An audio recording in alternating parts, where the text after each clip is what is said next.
Hello friends, आप सभी का स्वागत है आपके अपने YouTube channel royal Bihar board में। आज के इस वीडियो में बायोलॉजी के एक काफ़ी ही महत्वपूर्ण चैप्टर जीव जनन कैसे करते हैं, इससे रिलेटेड 20 ऑब्जेक्टिव टाइप क्वेश्चंस आज मैं आपको बताऊंगा। और ये जो 20 ऑब्जेक्टिव प्रश्न है ये काफ़ी ही महत्वपूर्ण है, तो आप लोग वीडियो को स्किप मत कीजिएगा और शुरू से लेकर अंत तक देखिएगा वीडियो को, समझ गए। और चैनल को सब्सक्राइब नहीं किए हैं तो सब्सक्राइब कर लीजिए। साथ में एक बेल आइकन आता है तो बेल आइकन को ऑल पे दबा लीजिएगा ताकि जब भी क्लास स्टार्ट हो तो नोटिफिकेशन आपके पास पहुंचता रहे, समझ गए। और यदि आप लोगों को इसका पीडीएफ चाहिए तो रॉयल बिहार बोर्ड का टेलीग्राम ज्वाइन कर लीजिए, समझ गए। टेलीग्राम ज्वाइन कर लीजिएगा तो आपको पीडीएफ बिल्कुल फ्री में वहां से मिल जाएगा, समझ गए।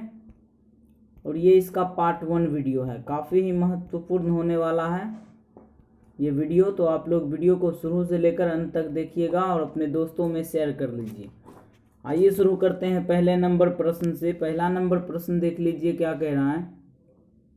पहला नंबर प्रश्न है कि मनुष्य के युग्मक में गुणसूत्र की संख्या कितनी होती है। ऑप्शन नंबर ए है 23, बी ऑप्शन है 46, सी ऑप्शन है 22 और डी ऑप्शन है 22। तो यहाँ पे आपको बताना है कि मनुष्य के युग्मक में गुणसूत्र की संख्या कितनी होती है। एक ही ऑप्शन, एक ही आंसर दो ऑप्शन में दे दिया है, तो मैं अभी आपको बता देता हूँ।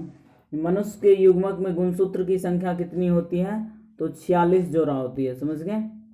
इसका right answer option number B हो जाएगा, समझ गए। Option number B is the right answer, इसको याद कर लीजिएगा। चलते हैं अगले प्रश्न की ओर।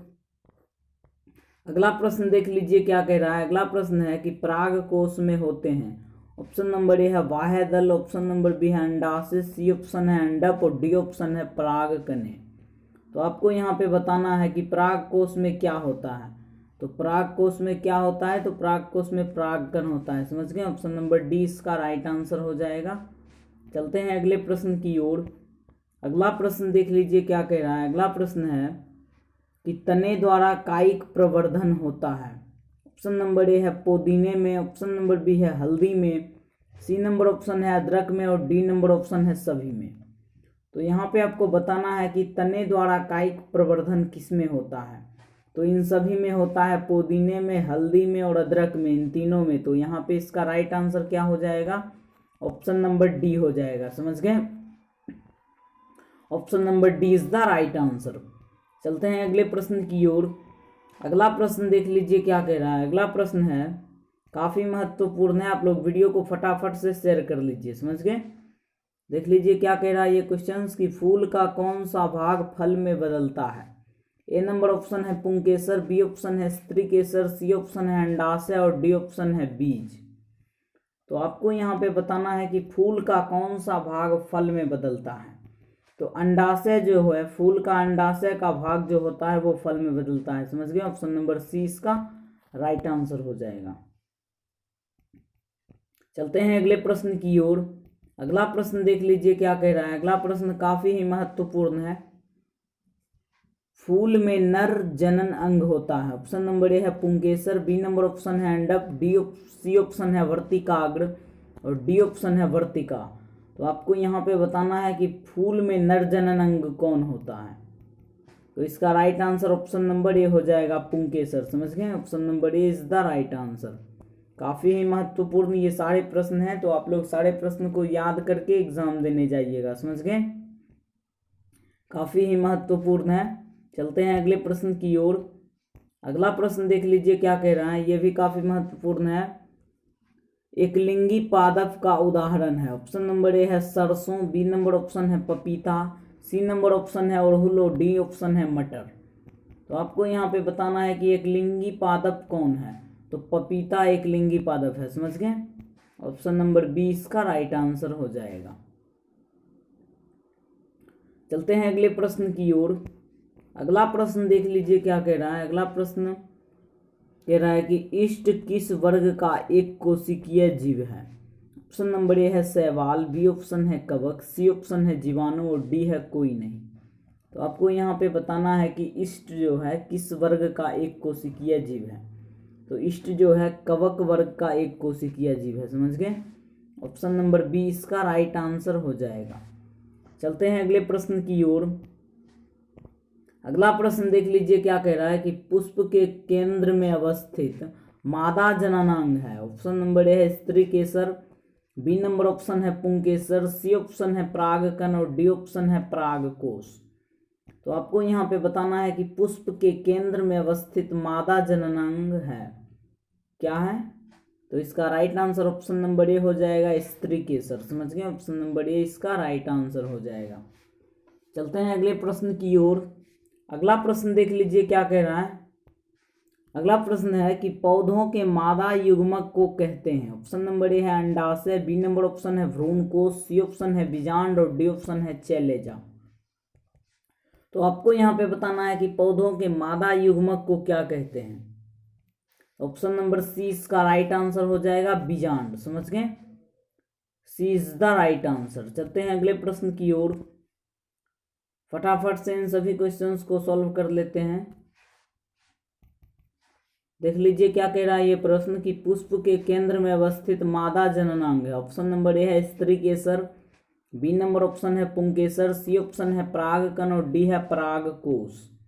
तो आपको बताना है कि कौन मादा जननांग है। तो स्त्री केसर मादा जननांग है। ऑप्शन नंबर ए इसका राइट आंसर हो जाएगा, समझ गए। चलते हैं अगले प्रश्न की ओर। अगला प्रश्न देख लीजिए क्या कह रहा है कि इष्ट किस वर्ग का एक कोशिकीय जीव है। ऑप्शन नंबर ए है जीवाणु, बी नंबर ऑप्शन है कवक, सी ऑप्शन है शैवाल और डी है प्रोटोजोआ। तो आपको यहाँ पे बताना है कि इष्ट किस वर्ग का एक कोशिकीय जीव है। तो इष्ट किस वर्ग का एक कोशिकीय जीव है, तो कवक वर्ग का एक कोशिकीय जीव है, समझ गए। अगला प्रश्न देख लीजिए क्या कह रहा है। अगला प्रश्न है कि फूल में नर प्रजनन अंग होता है। ए नंबर ऑप्शन है पुंकेसर, बी ऑप्शन है अंडक, सी ऑप्शन है वर्तिकाग्र और डी ऑप्शन है वर्तिका। तो आपको यहाँ पे बताना है कि फूल में नर प्रजनन अंग क्या होता है। तो पुंकेसर होता है। ऑप्शन नंबर ए इसका राइट आंसर हो जाएगा, समझ गए। चलते हैं अगले प्रश्न की ओर। अगला प्रश्न देख लीजिए क्या कह रहा है, काफी ही महत्वपूर्ण है। ये प्रश्न बार बार पूछे जाते हैं एग्जाम में। नर युग्मक और मादा युग्मक के संगलन को क्या कहते हैं। ऑप्शन नंबर ए है निषेचन, बी नंबर ऑप्शन है अंकुरन, सी ऑप्शन है परागन और डी है किण्वन। तो आपको यहाँ पे बताना है कि नर युग्मक एवं मादा युग्मक के संगलन को क्या कहते हैं। काफी महत्वपूर्ण प्रश्न है। तो इसका right answer option number A हो जाएगा, समझ गए। Option number A is the right answer. चलते हैं अगले प्रश्न की ओर। अगला प्रश्न देख लीजिए क्या कह रहा है। अगला प्रश्न काफी ही महत्वपूर्ण है। मनुष्य में कितने जोड़े गुणसूत्र पाए जाते हैं। ऑप्शन नंबर ए है 26, बी नंबर ऑप्शन है 14, सी ऑप्शन है 23 और डी ऑप्शन है 18। तो आपको यहाँ पे बताना है कि मनुष्य में कितने जोड़े गुणसूत्र पाए जाते हैं। तो इसका राइट आंसर क्या हो जाएगा। ऑप्शन नंबर सी हो जाएगा, समझ गए। Option number C is the right answer. 23 जोड़े गुणसूत्र पाए जाते हैं, समझ गए। चलते हैं अगले प्रश्न की ओर। अगला प्रश्न देख लीजिए क्या कह रहा है कि पराग कोश में पाया जाता है। ए नंबर ऑप्शन है दलपुंज, बी नंबर ऑप्शन है परागकण, सी ऑप्शन है बाह्य दल और डी है कोई नहीं। तो आपको यहाँ पे बताना है कि पराग कोश में क्या पाया जाता है। तो पराग कोश में परागकण पाया जाता है, समझ गए। B number option is correct, B option right हो जाएगा, समझ गए। चलते हैं अगले प्रश्न की ओर। अगला प्रश्न देख लीजिए क्या कह रहा है, काफी महत्वपूर्ण है। पुरुष का मैथुन अंग कहलाता है। ऑप्शन नंबर है प्रीप्यूस, बी नंबर ऑप्शन है ग्लांस, सी ऑप्शन है वल्व और डी है सीसन। तो आपको यहाँ पे बताना है कि पुरुष का मैथुन अंग क्या कहलाता है। तो सीसन कहलाता है, समझ गए। ऑप्शन नंबर डी इसका राइट आंसर हो जाएगा, समझ गए। चलते हैं अगले प्रश्न की ओर। अगला प्रश्न देख लीजिए क्या कह रहा है कि फूल का सबसे बाहरी भाग है। ऑप्शन नंबर ए है पंखुड़ियाँ, बी नंबर ऑप्शन है अंकुड़ियाँ, सी नंबर ऑप्शन है पुंकेसर और डी है स्त्री केसर। तो आपको यहाँ पे बताना है कि फूल का सबसे बाहरी भाग क्या होता है। तो फूल का सबसे बाहरी भाग अंकुड़ियाँ कहते हैं। फूल का सबसे बाहरी भाग को, समझ गए। फूल के सबसे बाहरी भाग को अंकुड़ियाँ कहते हैं। ऑप्शन नंबर बी इसका राइट आंसर हो जाएगा। चलते हैं अगले प्रश्न की ओर। अगला प्रश्न देख लीजिए क्या कह रहा है कि शुक्राणु बनता है। ए नंबर ऑप्शन है वृषण में, बी ऑप्शन है अंडाशय में, सी ऑप्शन है गर्भाशय में और डी है मूत्राशय में। तो यहाँ पे आपको बताना है कि शुक्राणु कहाँ बनता है। तो इसका right answer option number A हो जाएगा, समझ गए, वृषण में। काफ़ी महत्वपूर्ण ये सभी प्रश्न हैं बायोलॉजी के, तो आप एक एक प्रश्न को चुन के याद कर लीजिएगा। इसका पीडीएफ आपको रॉयल बिहार बोर्ड के टेलीग्राम में मिल जाएगा बिल्कुल फ्री में। तो आप लोग रॉयल बिहार बोर्ड का टेलीग्राम ज्वाइन कर लीजिए, समझ गए। बिल्कुल फ्री में इतना सारा चीज़ मिल रहा है और इन सभी क्वेश्चंस को याद करके यदि आप लोग बोर्ड एग्ज़ाम में जाते हैं तो लगभग 5 प्रश्न आपको मैच कर जाएगा, वहाँ से आपके 5 नंबर बन जाएंगे, समझ गए। तो इन सभी क्वेश्चंस को याद कर लीजिएगा। शुक्राणु कहाँ बनता है, तो वृषण में, ऑप्शन नंबर ए इसका राइट आंसर हो जाएगा। चलते हैं अगले प्रश्न की ओर। अगला प्रश्न देख लीजिए क्या कह रहा है, काफ़ी ही महत्वपूर्ण है। हाइड्रा प्रजनन किस विधि से होता है। ऑप्शन नंबर ए है द्विखंडन, बी ऑप्शन है मुकुलन, सी ऑप्शन है लैंगिक जनन और डी है इनमें से कोई नहीं। तो आपको यहाँ पे बताना है कि हाइड्रा प्रजनन किस विधि से होता है, तो मुकुलन द्वारा होता है। ऑप्शन नंबर बी इसका राइट आंसर हो जाएगा, समझ गए। चलते हैं अगले प्रश्न की ओर। अगला प्रश्न देख लीजिए क्या कह रहा है कि मुकुलन द्वारा प्रजनन किसमें होता है। ए नंबर ऑप्शन है अमीबा में, बी ऑप्शन है ईस्ट में, सी ऑप्शन है मलेरिया परजीवी में और डी ऑप्शन है पैरामीशियम में। तो आपको यहाँ पे बताना है कि मुकुलन द्वारा प्रजनन किस में होता है, तो ईस्ट में होता है, समझ गए। ऑप्शन नंबर बी इसका राइट आंसर हो जाएगा। चलते हैं अगले प्रश्न की ओर।